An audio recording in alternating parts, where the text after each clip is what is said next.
Nous retrouvons Monsieur Marchais qui se rend à Katmandou pour le congrès mondial du G8 des plus gros trafiquants de bulles du bulle. Monsieur Marchais, vous allez faire quoi à Katmandou? Nous allons pour nous informer et discuter. Doit-on comprendre que les caisses du parti ne sont plus assez pleines? Pas suffisamment.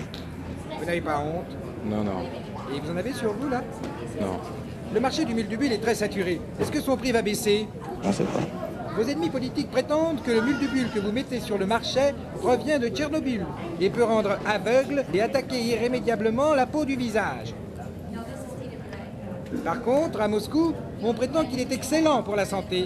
C'est ce que les soviétiques ont affirmé dans un communiqué. Mais vous-même, monsieur Marchais, pour rester sur le marché, à quoi vous marchez? là maintenant.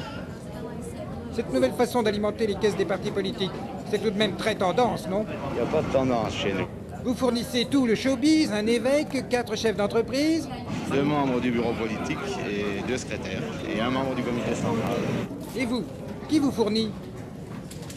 On ne sait pas. Monsieur Brejnev? On ne sait pas. Monsieur Gromyko?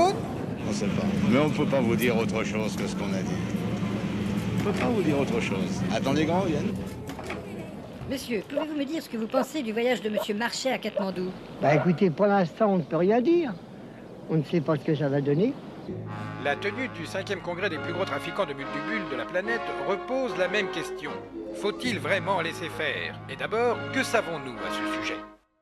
La fabrication du Muldubul s'effectue au cours de plusieurs opérations. D'abord, la culture du muldu. Celle-ci se pratique depuis des temps immémoriaux, aussi bien dans les hauts plateaux du Haut-Karabakh que dans les steppes de Malgouchie inférieure, selon une technique qui remonte à la nuit des temps et qui consiste à élever les plants de muldu au sens propre du terme. Ceux-ci poussent en effet dans des bacs situés en hauteur par rapport au niveau du sol, et c'est apparemment cette particularité qui confère à cette plante les propriétés que l'on sait. Ce système de culture particulièrement particulier est le fruit du génie inventif de Wolfgang Schmoldu, jeune cultivateur analphabète et daltonien qui, le premier, eut l'idée de créer ces plantations surélevées afin, disait-il, de les élever plus près du soleil et de la lumière de Dieu.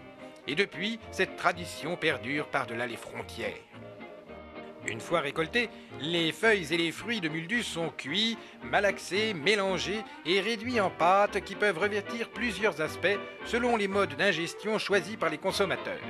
En effet, le muldubul peut tout aussi bien se présenter sous forme de liquide, de fumée, d'inhalation, d'injection et de bien d'autres façons encore. L'imagination des hommes dans ce domaine ne connaît pas de limite.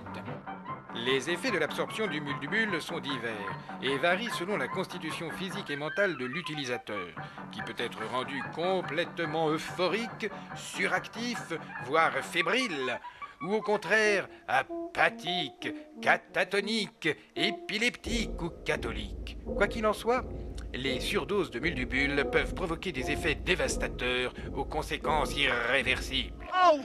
Si le jeune Wolfgang Schmoldu avait pu savoir en son temps que le commerce du muldu et de ses dérivés donnerait lieu à tant de polémiques et de conflits, aurait-il développé son art à ce point? Car cette année, à Katmandou, sous la présidence de M. Pablo Carambar, tous les représentants du cartel vont essayer une fois de plus de s'entendre sur une réglementation du trafic et de stabiliser les prix qui, comme on l'a vu ces derniers temps, ont généré des rixes, voire de vraies batailles rangées entre les différentes factions.